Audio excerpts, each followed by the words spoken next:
Good morning. I'm Brian Katsoulis. I'm Vice President for Policy at the Middle East Institute.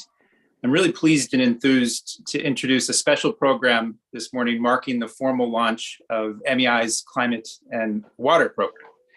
This event brings MEI into a new phase of its core mission of promoting knowledge about the Middle East here in America and around the world, and strengthening the understanding that people around the world have about the region. MEI has conducted this work for more than 75 years through research and generating analysis aimed at informing policymaking, hosting cultural exchanges, and offering educational opportunities. And as new challenges like climate change present opportunities and some threats in the international system, MEI is looking to bring together experts to analyze the dynamics and new perspectives as we try to tackle this challenge and seize important opportunities. Obviously, we're holding this event on a day when the world's attention is drawn to what's going on with Russia's invasion in Ukraine and the impact that will have on the world. And of course, MEI will continue to explore those dynamics and its impact on the Middle East and North Africa and its writings and events. But this morning is a special time to focus for the next hour in an in-depth way on another major global security challenge, one that is already impacting everyone's lives and certainly impacting the region that we're discussing at the Middle East Institute. Today's discussion will explore how the Middle East and North Africa can capitalize on the momentum concerning global climate change leadership and the opportunities and priorities the region should pursue. So in the next hour, we have a great panel of experts who will discuss climate change and water security and how all of this affects the broader region. It's my pleasure this morning not only to introduce the importance of this program and why it really helps our institute embark on a new phase of its long history, but also a distinct pleasure to introduce a scholar that I've come to know over the last few months in working together and have learned a lot from in that short period of time, from his work and from his wisdom on this. Mohammed Mahmoud is the director of the Climate and Water Program and a senior fellow at the Middle East Institute. His area of expertise include climate change adaptation, water policy analysis, and scenario planning. Mohammed's a professor in addition to being with us at MEI, but he has hands-on experience as well. He's previously served as a senior policy analyst with the Central Arizona Water Conservation District, where he provided research, modeling, and analysis on what's going on there and the important water security issues. And he's held several leadership positions. So he's a thinker, he's very thoughtful, he's a writer, he's a doer. He's trying to have his work and his vocation impact in practical ways this challenge of climate change. And as it relates to the Middle East, he has conducted water management research and work for the Middle East and North Africa region extensively in the Nile River Basin, which, as we all know, is a very important issue to track and to follow. And his analysis, I think, is top-notch. His program will explore sort of the extensive linkages. So in addition to the discussion here today, this is the launch of a very much integrated program that will look at the economic opportunities, the global energy transition, the impact all of these dynamics from climate change and water security have on politics and security in the broad Middle East and North Africa. So with all of that, let me turn it over to Mohammed and to what I think will be a very valuable and enriching discussion. Thank you, Brian. I really appreciate that introduction. Before we dive into our panel, I just wanted to talk a little bit more about the program in some level of nuance. Even though we're officially launching today, the program has been around for a few months when I joined MEI late last year in the fall, so been quietly producing research and analysis. And if you visited the MEI site and landed on our particular program site, you may have noticed some of our activities. And as Brian hinted, what we're really focused on in the program is how do we incorporate both the technical and policy analysis in terms of covering both climate change and water resource issues for the Middle East and North Africa, and looking at exploring how climate change affects the region with respect to different lens and the role that climate adaptation, mitigation, resilience play in terms of regional sustainability, water resource management, and environmental policy. And over the last few months, we've covered a wide range of topics you may have seen, such as projected impacts of future climate change, how particular aspects of climate change are currently affecting the region, looking at the impact of extreme heat. We talked about extreme weather using the example of Cyclone Shaheen that hit the Arabian Peninsula late last year, and even in larger policy discussions such as our coverage of the COP26 meeting in Glasgow. We have a number of future events coming down the pipeline. Chat about that at the end of the hour. We put together the beginnings of a very diverse and experienced scholar team that if you visit the program site, you'll be introduced to, covering a range of topics, including climate activism, the nexus of climate and water issues, climate resilient urban environments and infrastructure, surface and groundwater water resources management, etc. But as far as our topic today for the panel, we're really looking at, as the title suggests, the outlook of climate policy in the MENA region. Not just the status of it today, but the short-term window as we look towards the next 2 years, where climate change from a policy perspective is going to be very visible and prominent in the region, as the region is going to be hosting, excuse me, a couple of COP meetings, both this year and next year. And then also in the longer term view, as we start to talk about how different countries are going to be attempting or looking towards achieving their net zero carbon emission goals that a lot of countries have put forth as their targets. So let me introduce our panel today. I'll start with our moderator, which is Karim El-Gundi. He's an urban sustainability and climate consultant that's based in London. And he's also a non-resident fellow at MEI in the Climate and Water Program. He's also the founder and coordinator of Carbon, which is an advocacy initiative that promotes sustainability in the Middle East, the cities of the Middle East and North Africa, through research and communication. If you've seen our original agenda or advertisement for the meeting, you may recognize that there's some slight changes with our panel. Unfortunately, Professor Khalid Tamsamani could not join us. And Tina Latif, although couldn't physically be here with us today due to another pressing obligation, she's provided some commentary through video that Karim will share with us in a few moments. As far as our other panelists that are here today, Vahakan Kabakian, he is the Climate Change Advisor and Project Manager for the United Nations Development Program. He's been leading the UNDP Lebanon climate change team, specifically in the Ministry of Environment, for over 15 years. And he's focused on developing policies, investment portfolios that enable the transition to a low carbon and climate resilient economy. He's also been the head of the National Climate Change Team at international negotiations, being responsible for ensuring the Lebanese government's compliance with Climate Change Convention as well as the Paris Agreement.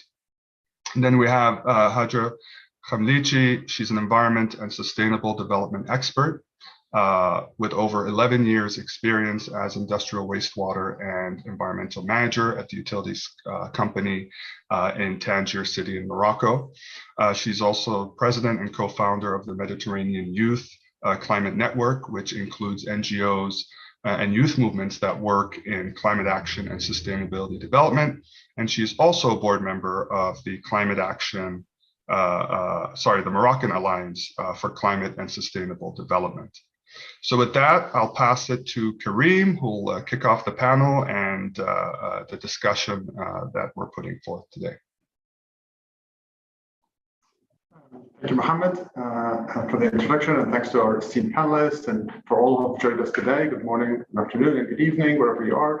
It's my pleasure to moderate this panel, which I think is well-timed, as has already been pointed out, given that the region and climate policies in the region specifically will come into sharp focus in the next couple of years. We will start the panel with a recorded response, as we pointed out, by Tina Latif, who could not join us today, unfortunately, due to unforeseen travel commitments. Then we'll have a conversation with both Hajar and Vahakan on the various aspects of climate policy that we have in store for you today. I hope that our panelists could keep their responses as succinct as possible, so we have some time for Q&A at the end. So by all means, please share your questions, even comments in the Q&A facility within the Zoom, and we'll be posing those. I will be posing those to the panelists in the order they're received after our conversation. So the question that we posed for Tina Latif was as follows. This decade, the 2020s, is a critical decade for climate action, and COP26 saw an impressive increase in climate commitments from both the public and the private sectors. Could you please talk us through the main outcomes of Glasgow and what the road ahead looks like for climate action, particularly in the MENA region? And if our team could play the recorded response, that would be great. Good evening from Cairo, everybody. Thank you, Karim, for that generous introduction. And I apologize that I can't join you in this panel live, but it's certainly an honor to be able to speak with you all this morning Eastern Standard Time when the panel will air. I'm joining you from Cairo, as I said, 8 months before Egypt will host COP27 in Sharm el-Sheikh, and I really want to congratulate you on the work that the Middle East Institute has launched with the new Climate and Water Program, and I'm privileged and honored to be a part of the Institute's thinking and planning towards that.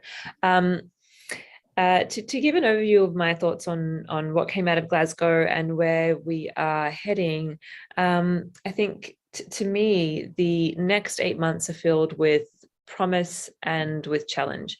I think promise because there was a lot of momentum that came out of Glasgow, but there's also challenge because we're now entering an era of critical action and implementation.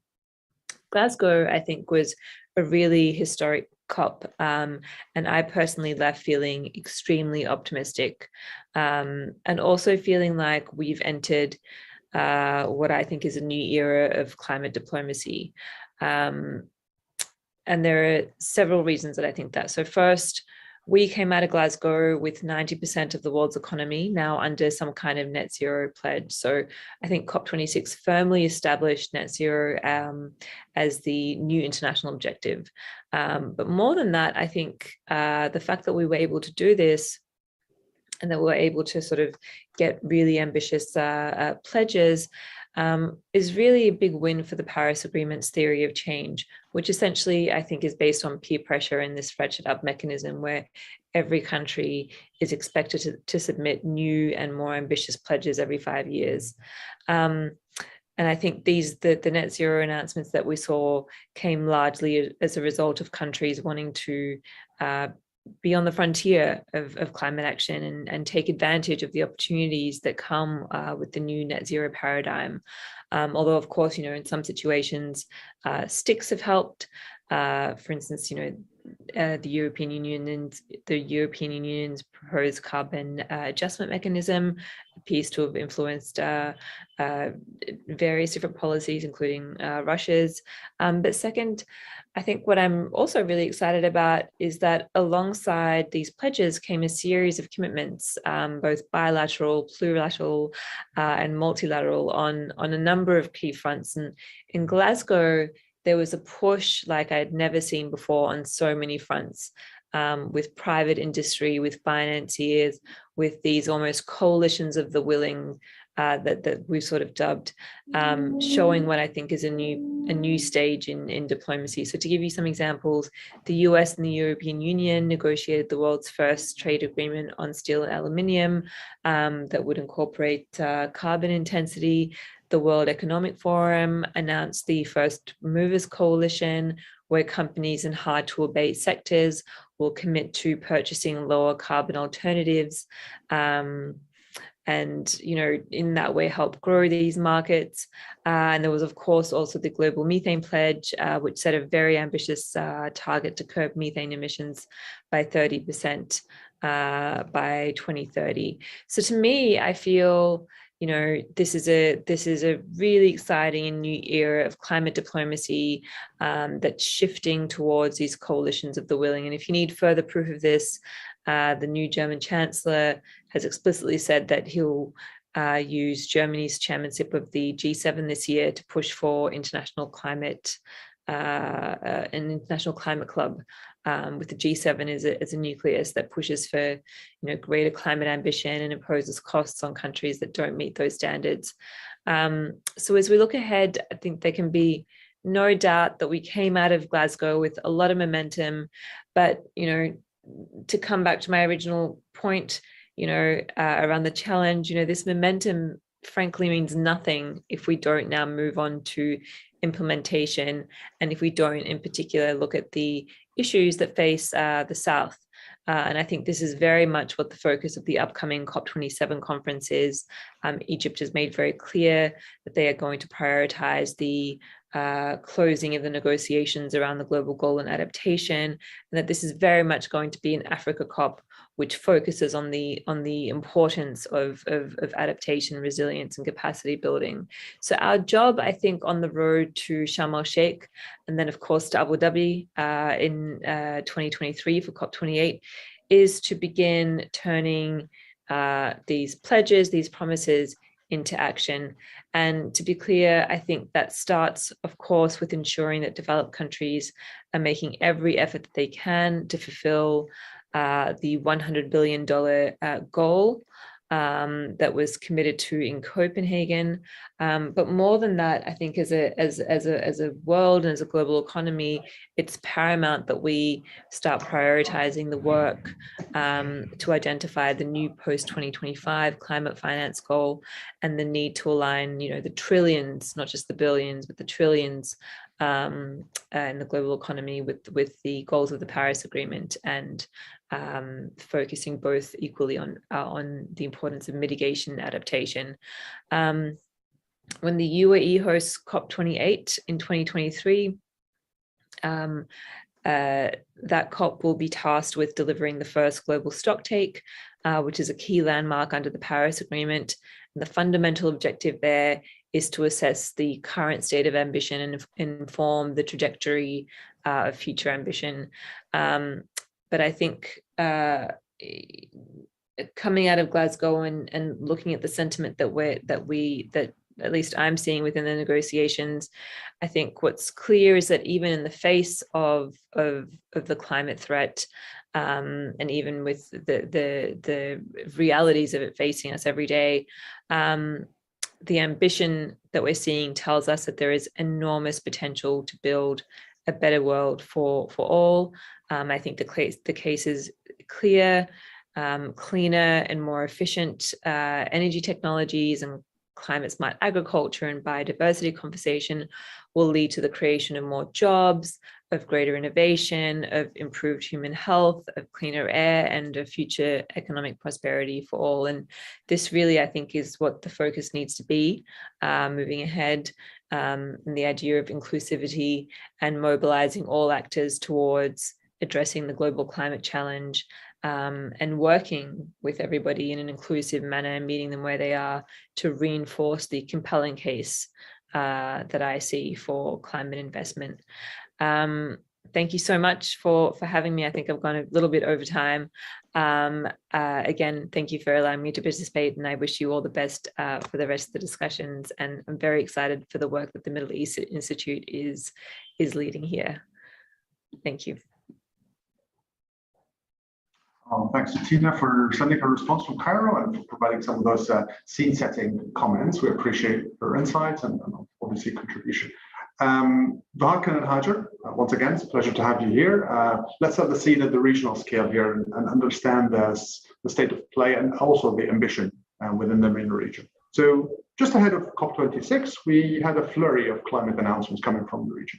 This is partly in line with the 5 or 10-year cycle, which requires signatories of the Paris Agreement to update their nationally determined contributions or the Paris Agreement pledges. It also reflected a different dynamic as well as that mandatory dynamic, where we saw some increasing climate emissions, with some regional countries voluntarily announcing long-term strategies for decarbonization. That includes Turkey, UAE, Saudi Arabia, Bahrain, and Israel. Israel is, of course, a slight exception to this, because it only committed to 85% reduction in carbon emissions, rather than full decarbonization or net zero, as all the other 4 countries have. So Vahakan, let me turn to you. In the Levant, specifically, both Lebanon and Jordan have both increased their carbon reduction targets last year. These increases happen, but they're also compared to business as usual scenarios. These are caveats here, and also remain largely conditional on receipt of financial support. How do you assess the current state of play in the Levant in general, and then also in the wider region? And if you could possibly limit your responses to 3 or 4 minutes, actually, as a matter of fact, if we can generally limit our responses to that, that'd be great. So we can leave some time for Q&A. So, Vahakan. Thanks, Karim, and happy to be part of this panel at the launch of the Mitigation Institute's Climate Change and Water Program. So good morning, good afternoon, and good evening to everyone. I mean, as a direct response to your question, Karim, I think there needs to be a certain contextualization of that. And I'm not referring to the business as usual, but rather having countries that are facing, specifically in Lebanon, a compounded economic crisis, but yet still putting forward a higher ambition than, and on a voluntary basis, as you mentioned. That's something to consider, and I think there is a certain deviation from the previous way of thinking that climate change is a mere environmental issue. I mean, gradually and slowly, though, it's taking its place into the economic sort of sphere of government thinking.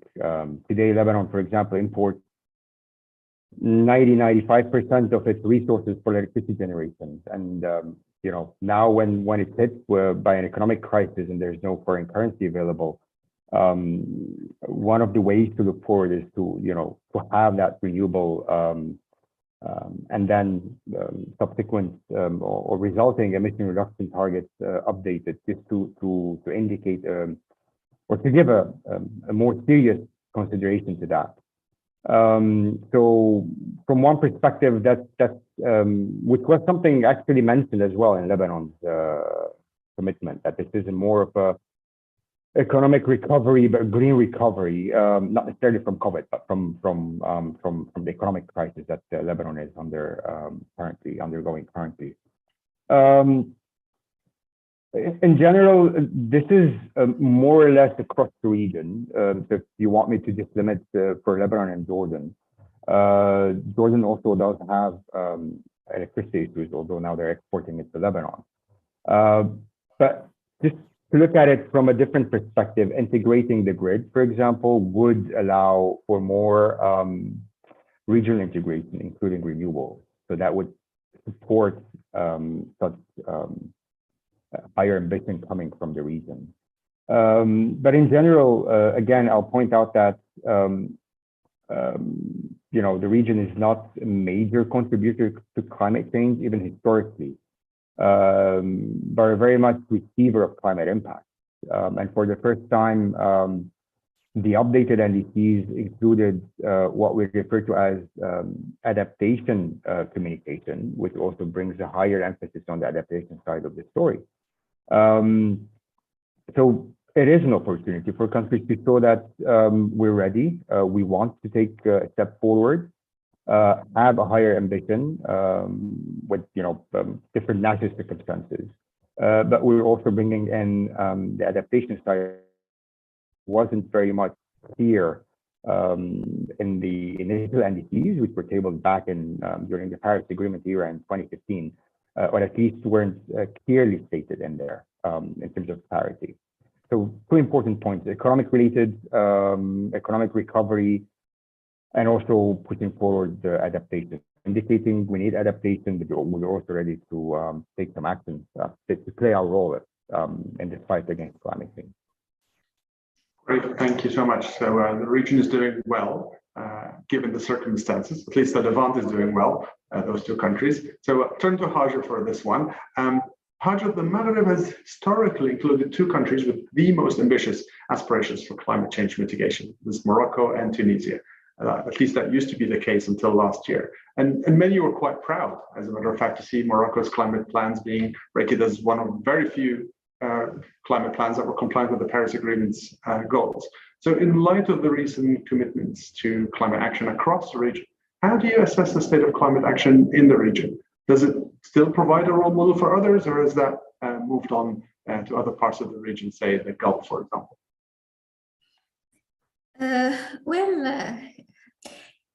It is the question is quite tricky, because this is a quite different climate action undergoing between the two parts of the MENA region. What is the way it is going on the Maghreb is really, or the Mashrek is really different from what is going within the GCC countries. As for the North Africa, I think yes, Morocco still keeping its track as a leader in climate action, mainly for this excellent potential in production of renewable energy that was highlighted by several international assessments and rating systems. Also, which is given to the fact that Morocco also revised its this NDC, nationally determined contributions, upwards. It's increased from 42% to 45.5% by 2030, of which 80.3% would be considered unconditional and achieved without international cooperation. This new commitment was greatly appreciated by the UNFCCC, as on the one hand, it's presented a high level of ambition to reduce greenhouse gas emissions, and on the other hand, it integrates adaptation and it's strengthening the resilience of the most vulnerable sectors within the country. And the updated NDC revolves around a portfolio of 61 mitigation projects, 27 of which are conditioned by international support.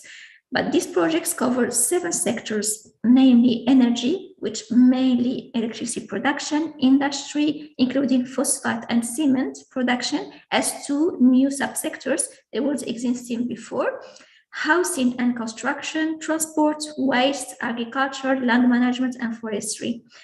And in addition of the updates NDC, it includes strategic adaptation objectives for the water, agriculture, fisheries, and fish farming, forestry, land use planning, and fragile ecosystems, urban management, and fragile ecosystems management. The total cost of the adaptation measures was assessed estimated around $40 billion. However, I can say Morocco can do better on the high share of fossil fuels on the total primary energy supplies. This low share of renewable energy in the energy mix and the heavy dependence of fossil fuels still constitute an obstacle for Morocco in its achievement of the objectives. But just to assess in positive notes, all the commitments, the NCT commitments, was declared to be achieved before 2030 and before the targets, but still a lot of things to be done to go to the next step. Therefore, Tunisia also presented its updated NDC version on last October, and it focuses on several areas, including the circular economy, waste reduction and refining, food and water security, and social development to create wealth. The mitigation objective announced an increase in ambition for mitigation greenhouse gas emission in Tunisia by raising the objective of reducing carbon intensity to 45% by 2030 compared to its 2010 level. So Tunisia is also seeking to increase the contribution of renewable energy to electricity production to 30% by 2030. But the coronavirus pandemic has slowed the implementation of a number of renewable energy projects, unfortunately. So the overall objective includes sectoral variation, energy, industrial, processes, agriculture, forestry, land use, water, and corresponding mitigation scenarios. But the adaptation parts of the updated NDC in Tunisia is based on a review of the national and sectoral vulnerability. Also, it is based on a more detailed climate projection, and the vulnerability part concerned the analysis of the sectors of water resources, agricultural production, natural resources, natural ecosystems management, the cost, and tourism. There was some small change in the paradigm of the systemic approach of Tunisia when establishing these new NDCs. Even though the ambition were higher, but not as it was expected, maybe. The third player, which is in the North Africa, the Maghreb region, is Algeria, which the new government declared that the energy transition is now focused, and it intends to achieve the 30% renewable energy by 2030. With the objective of reducing the greenhouse gas emissions by 7% by 2013, unconditionally, and achieving 22% reduction with international financial assistance. So to do this, an action plan covering the most energy-intensive sectors such as transport, industry, and housing in Algeria has been put in place to gradually move toward more sustainable production and consumption methods and get out of the dependence of fossil fuels. So there is some new renewable energy development project in Algeria who launched a large-scale project with capacity of 1,000 megawatts intended for local and foreign investors. So, well, I can say that there is some things going on in the Maghreb region, but yes, there are a lot to achieve, and maybe the action is quite different, and spotlights are redirected to the eastern region in a more different way. Maybe we're gonna discuss it further in this session. Yeah, but the Maghreb countries are not giving up on their climate leadership aspirations. That's what I'm hearing from you. So let's move on to discuss some of the climate negotiations. Obviously, the COP is moving to the Middle East for a couple of years, and it's already been mentioned in the media extensively in the last few months. What does that really mean for the negotiations? Egypt has already signaled it wants COP27 to be an African COP, even more than Marrakesh did in COP22. It made it very clear that it wants this to be a chance to advance the position of developing countries, adaptation, climate finance, loss and damage. These are all the focus points that Egypt seems to be pushing for, not decarbonization. Interestingly, the UAE, on the other hand, has also made some signals, albeit a little bit fainter, on COP28 that is going to be the solutions COP. So what does that really mean for the negotiations globally and also for the region? So again, Bahakan, I will start with you. What do you think this new focus means for climate negotiations and also for climate action in the region in general? What would you like to see in these two COPs, those two upcoming COPs? And what do you think could possibly get missed out in this process, given those priorities that have already been outlined? Right. So I think Tina touched upon what we expect from the COP, right? And it is true. It will very much will be an adaptation oriented and climate finance oriented. Very much bringing what is seen as the balance towards or against the Glasgow COP, which was very mitigation centric. Obviously, there are points taken there. I mean, a lot of countries are feeling that there's a certain deviation from the principles of the convention, so the common but differentiated responsibility, and so on and so forth, which we departed from it in Paris, right, in 2015. That step was taken when natural circumstances were added to this common but differentiated responsibility terminology that is heavily used. So, I mean, yeah, it will be a very much, at least for the Egypt COP,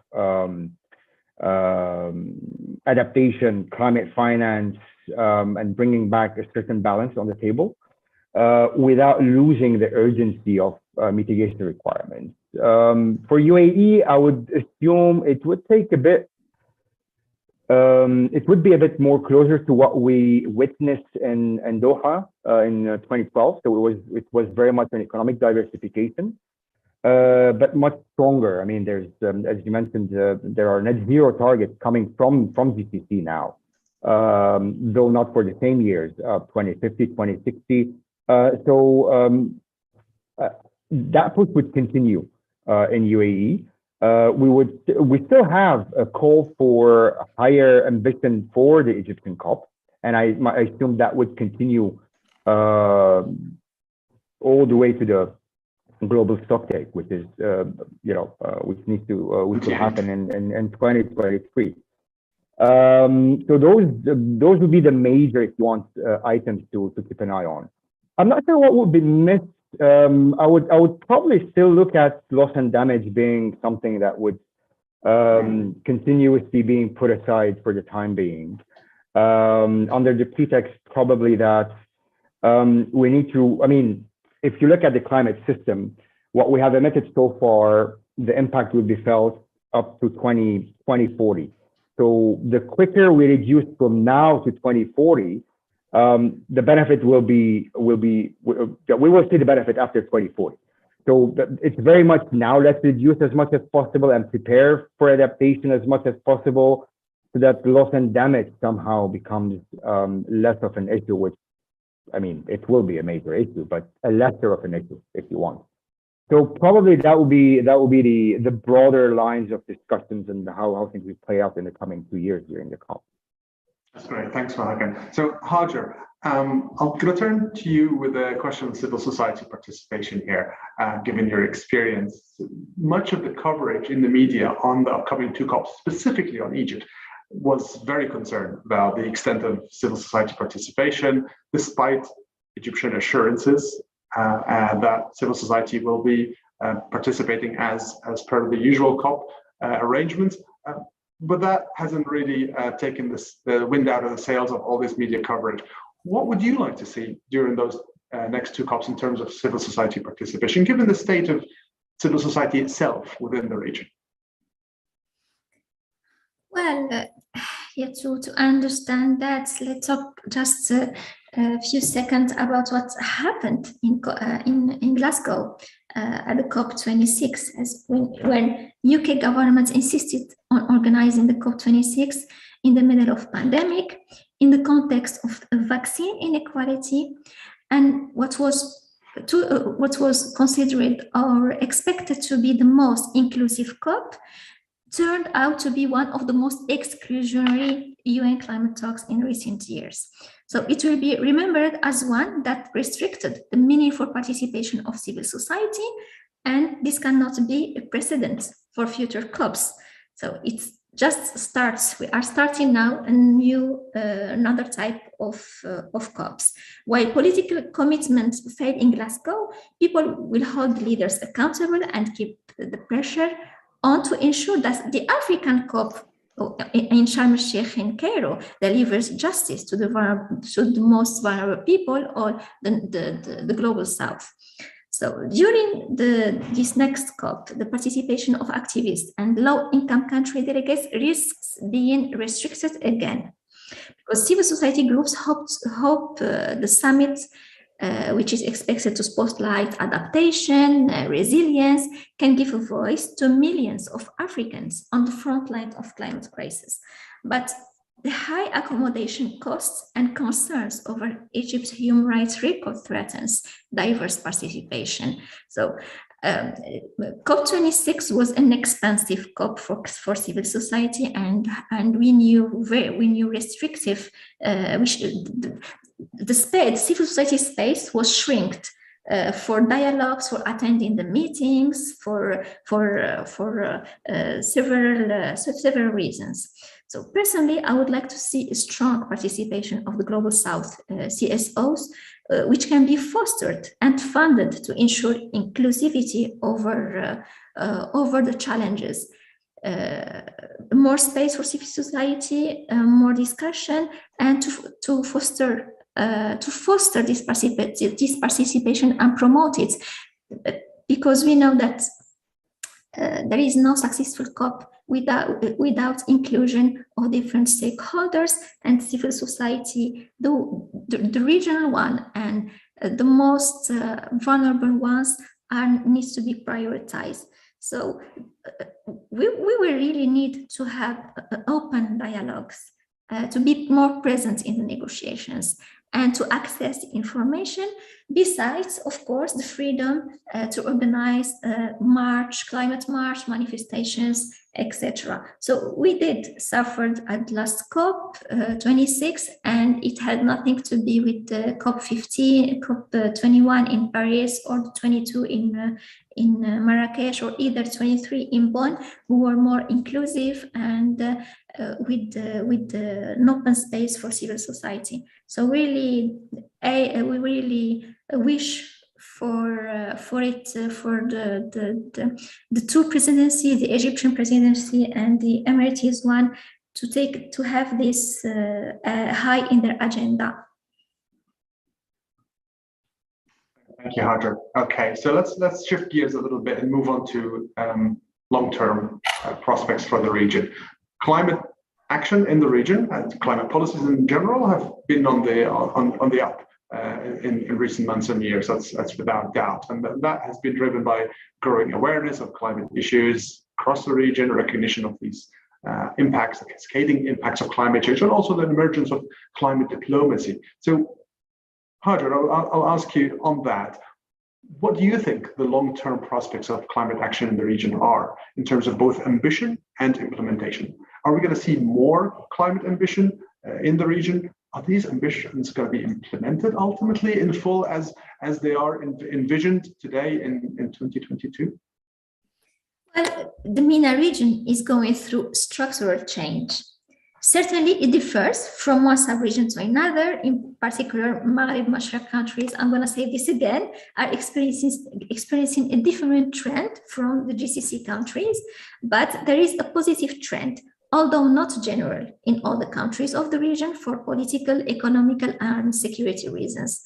However, I find that the positive trend is not likely to be reversed for several reasons, including the global situation and future requirement of carbon taxes that are applicable in commercial operation, transactions of imports and exports with the EU, with the European Union and US as an example. So North African countries are forced to keep positive track in order to maintain or increase their economic status in light of the EU Green Deal and the carbon border adjustments mechanism. Also, the US is examining carbon border taxes also. However, there will still be the risk of slowdown in implementation due to a lack of funding, of course, or political transformations. The GCC countries, on their part, have presented significant carbon neutrality commitments without saying a lot about the implementation plan, and this could be delayed if the mode of implementation is not clarified further. So, we can recommend better integration of adaptation and mitigation measures into national long-term development strategies in order to reduce the risk of conflicting strategies, additional regulatory burdens for climate action and development, and inefficient budget allocations for subsidies, etc. So, and there is an important point for all the transactions between the North Africa and the European Union, the closest neighbor. So the cost of importing clean power from certain North African countries to Europe is minimal in comparison to the saving achieved for better solar and wind conditions on the southern Mediterranean shores. So Morocco in particular is already has an existing line with Spain and successful solar and wind energy programs that will see a significant addition of wind and solar capacity in the 5 years. In this respect, importing clean energy from Morocco to the EU is feasible without significant investment in transmission infrastructure. There is a win-win opportunity for both Europe and North Africa to increase their energy integration and establish mechanisms for renewable energy trading in the light of climate commitments and in respect of the 2013 agenda. Yes, absolutely. And also in light of the concerns that we have today about gas supply to Europe and the war in Ukraine, which started today. I'm going to have to cut you off here, turn to Vahakan to provide his own view on long-term assessments briefly, as we're running out of time. But also, Vahakan, would you also be able to comment on what sectors you think could develop better, detailed climate plans across the region in general, and which sectors are less likely to develop better plans? Right. So let me start with that one. If we're looking at from an emission perspective, you need to concentrate on bankable projects that are have a lot of emission reductions, right? So that will be your energy and transport sector primarily. So those will be the main concentration when you really want to achieve major emission reductions in the region. Moving forward and looking at the region again, I'll try to be brief. And you just mentioned the oil and gas sector, and I think the border adjusted carbon taxes are extremely important, and it will bring in a substantive shift in the minds of the structural change in the region, I hope. Look at Libya, Algeria, Egypt. More than half their oil export is the European countries, right? So having renewable source versus the oil-based source, obviously it makes sense for these countries to get into an integrated system, electricity, continue with what Morocco has been doing, and provide renewable sources, energy sources to the region and beyond. But it's also important for the region to understand where things are going. Again, very briefly, I don't want to take a lot of time. We're heading at a 20% or so increase in population by 2030, 50% by 2050. And already with a resource scarce region, that's a lot of pressure. Add on that climate impact, it would be something to really think about. How you're talking about livelihoods, job creation, and so on and so forth. So again, from those perspectives, opportunities are there, and I think there are very important external triggers that are coming in. The EU Green Deal is one. If something similar happens from the China side, from the Chinese government, and so on and so forth, that could also bring in another layer of urgency and shift into the structural from the 20s or 30s that we have in the region. Great, thank you. Let's turn again to the bigger picture and the ambition.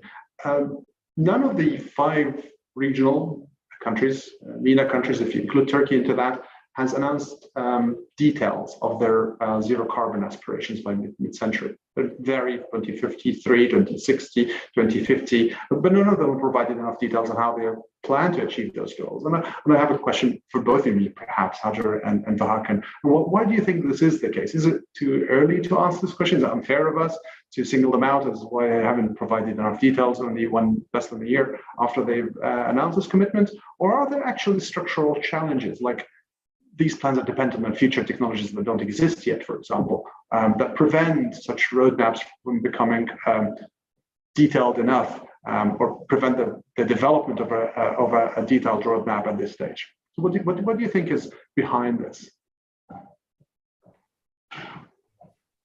Should I? Whichever wants to go first. I think we'll go ladies first. Thank you. So, there is important challenges that, in my opinion, that are made an obstacle to know more about those climate neutral pledges from the 5 countries you cited.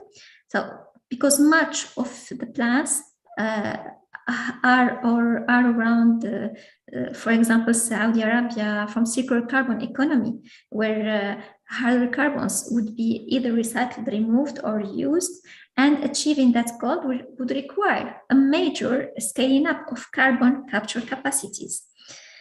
So the total amount of carbon dioxide that has been removed from the air by current carbon capture projects is in the order of tens of thousands of tons, compared with the hundreds of millions of tons produced by these petrostates, and capturing that carbon and removing it is very, very expensive. So it is around $600 for a ton. So we see there is a financial challenge, a huge financial challenge for these climate policies. We know that for MENA, even if we hear there are important projects for renewables projects, large scale implemented, but the fossil fuel dependency, the extraction and the export of fossil fuel oil will be remnant in the program. So, but many scientists and actors in civil society have highlighted the risks of establishing targets with the net zero framing.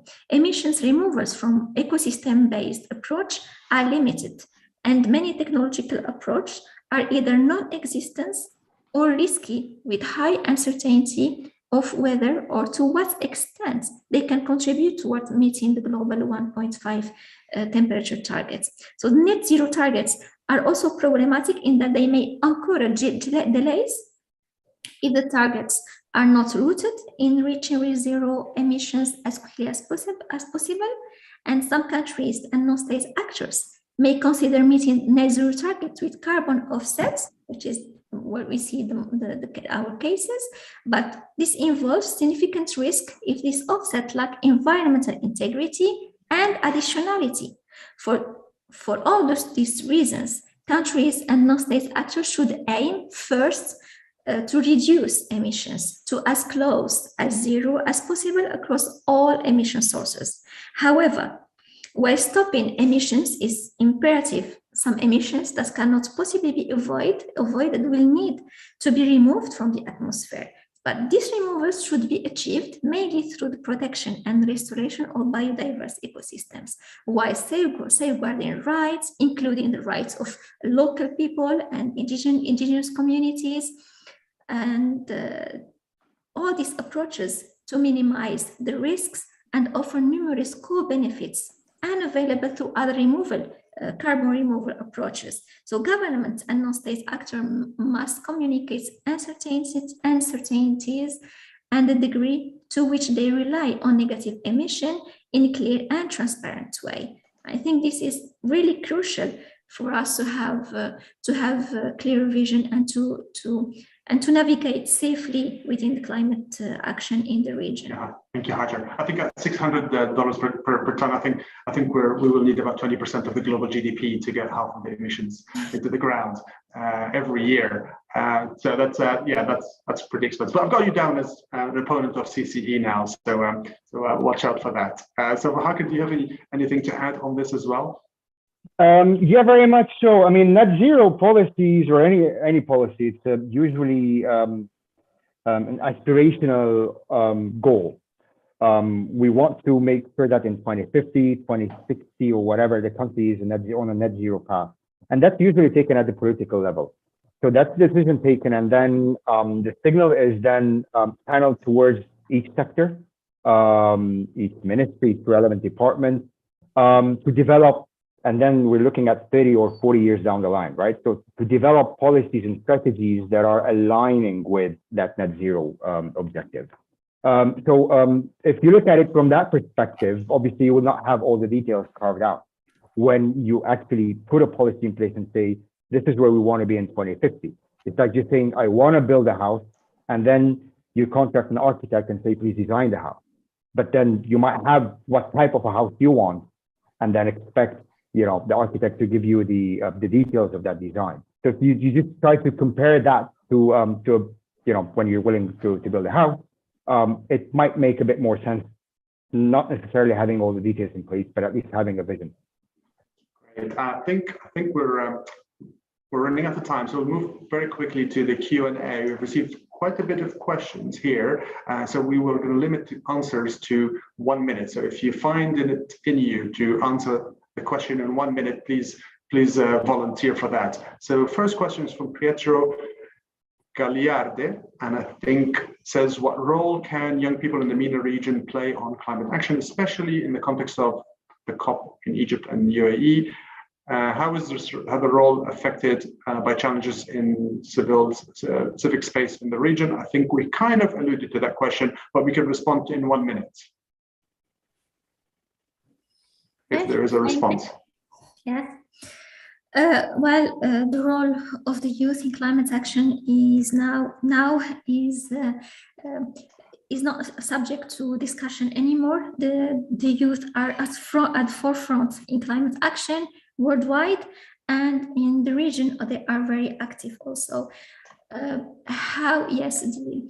Within the COP27 is intending to mobilize a few of the youth, but we're not sure about the inclusivity yet. There is a few mobilization through implementation of organizations or small networks for this youth in climate. They have already held a meeting as pre-COI 2 months ago, just after the COP, to discuss the COP27 priorities. But there is some lights and things going on, but of course it needs to be strengthened more and more. In March to the civic space, I think that needs more effort and more focus for it. It is strong mobilization and advocacy from the whole parts, all stakeholders. Hajar, top marks for being within the minute. The second question from Hussein Mohsen: do you believe that future net zero strategies are sufficient to reach Paris Agreement's goals? And which areas do you think we should start acting at today rather than tomorrow?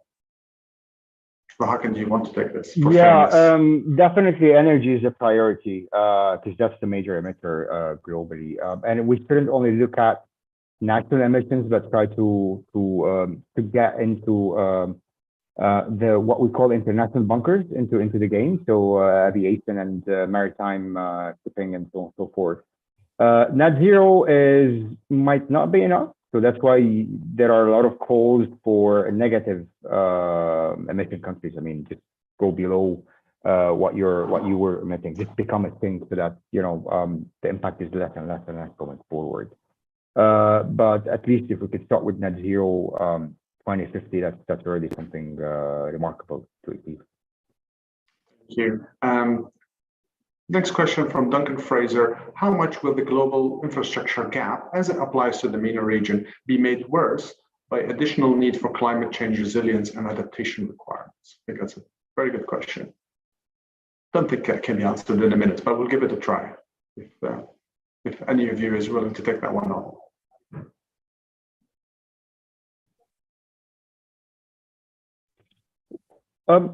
Let me try. So if we're asking, if the question is about dollar-wise, I think it's in the trillions of dollars. I think there's already an existing infrastructure gap globally, global north and global south. And the global north tends to be the one with the most resilience because its infrastructure is versatile, it's more developed, it's multimodal in some sectors. While that isn't really the case. So under pressure, would you think that would be made worse in the case of climate resilience? The need for climate resilience will exacerbate that gap, I think is what the question is getting at. Absolutely, though there are regional differences within the MENA region. I mean, GCC countries are a bit more resilient because they have more resources for water sector, for example, although they're one of the most water deprived regions. Jordan, for example, it is one of the top water scarce countries in the world, yet Jordan doesn't have the resources that the GCC countries have. So yes, but then there are disparities within the region as well, if that satisfies the question. Great, thank you. Next question is from Mohammed Nasser Ad-Din. where are we standing in regards of a shift on environmental policies from the government in the MENA in 2022? So that's a general question in terms of policy shifts. Where do we stand? I think we touched on that, but if either of you would like to add more, that would be great. And then we'll conclude with that question. Well, there is an increase in climate policies regulations, environmental regulations within the MENA countries. We have seen during these 5 years a lot of new programs, strong policies on environmental issues, several environmental issues, mainly on the water, agriculture, and land use within a few countries in the MENA region. And it is, I think, the climate actions, climate commitments, it helps a lot for all the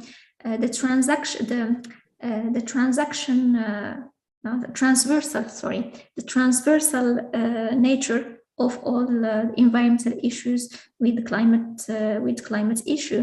There is also a tentative to align this commitment with 2013 agenda. We knew that several of the MENA, most of the MENA countries were really delayed for achieving the 2013 agenda, and this alarm was raised lately. And I think this kind of new adjustments or environmental regulations are going in this pathway to just to readjust themselves to this to the sustainable development agenda. Thank you, Hajar. I think I'd like to take this opportunity to thank both of you again, Bahak and Hajar, for your insights and for sticking to the time. I think we're just over. So I would like to hand over to Mohammed again to bring this event to a close. Thank you, Karim. I also want to take a chance to express my gratitude for excellent job moderating this session, Karim. Great discussion. Specifically, also want to thank our panelists. I want to thank Tina, who I forgot to mention at the top, her role essentially as a senior advisor to Special Envoy for Climate Change of the UAE, but also joined us today in her capacity as Advisory Council member for MEI's Strategic Foresight Initiative. And really also want to thank our panelists that were here live today, both Bahak and Hajar, for really, really excellent discourse. I really appreciate your time and your wisdom. I think we gave our audience much to chew on and think about. And lastly, I want to express my thanks to MEI's communications and events team that helped really piece the logistics for this event together, specifically Bhargav Sivaguru and Gabby Parencio. And then finally, before closing, thank you our audience for attending. If you want to stay abreast on the climate and water program's activities, make sure to subscribe to MEI's newsletter, our various social media sites, and if you haven't done so already, visit the climate and water program page at the MEI website periodically and often, as we will be announcing further activities, events, and content. So with that, thank you all very much and appreciate your contribution.